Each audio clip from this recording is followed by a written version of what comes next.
आप सभी लोगों का स्वागत है हमारे चैनल में। और आप लोगों को बहुत प्यारी से एक कलसा गोठा एक गीत सुना रही हूँ, जो शादी के समय गीत गाई जाती है कलसा गोठते समय।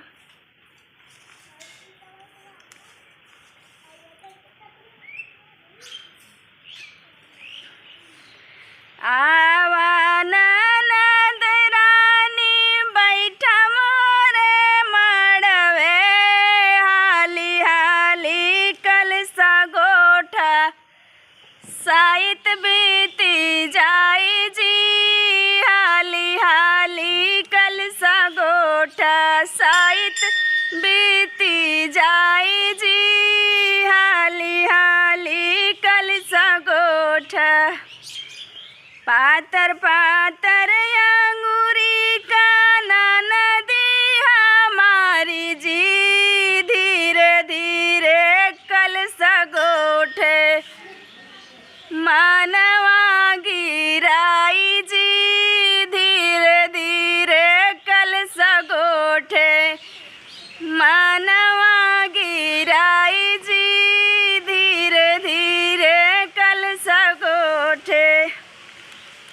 सबवा से उठी बोले पापा हमार जी, काऊ काऊ पायु बेटी कलसा गोठाई जी, काऊ काऊ पायु बेटी कलसा गोठाई जी, काऊ काऊ पायु बेटी।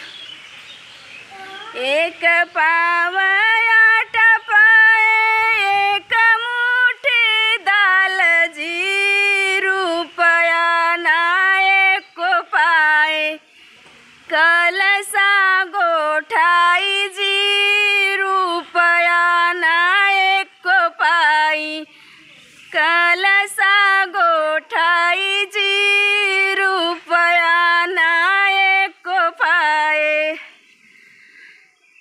दुआरे से भैया आवे बोले मुसुकाई जी, काऊ काऊ पायु बहिनी कलसा गोठाई जी, काऊ काऊ पायु बहिनी कलसा गोठाई जी, काऊ काऊ पायु बहिनी।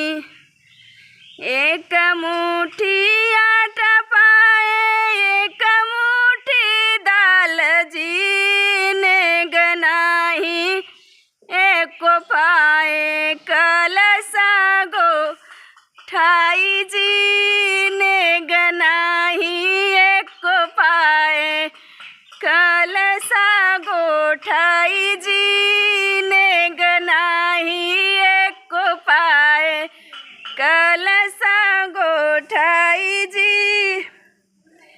चुप रहा है बहिनी ये सजानी बोल हो, सोने कसी कड़िया देवई कलसा गोठाई जी, सोने कैसी कड़िया देवई कलसा गोठाई जी, सोने कैसी कड़िया देवई। चुप रहा ये बहिनी ये सजानी बोला जी, सोने कैया अंगूठिया देवई कलसा गोठाई जी, सोने कई अंगूठिया देवई कलसा गोठाई जी। आप लोग ज़रूर बताइएगा कमेंट करके गीत कैसी है।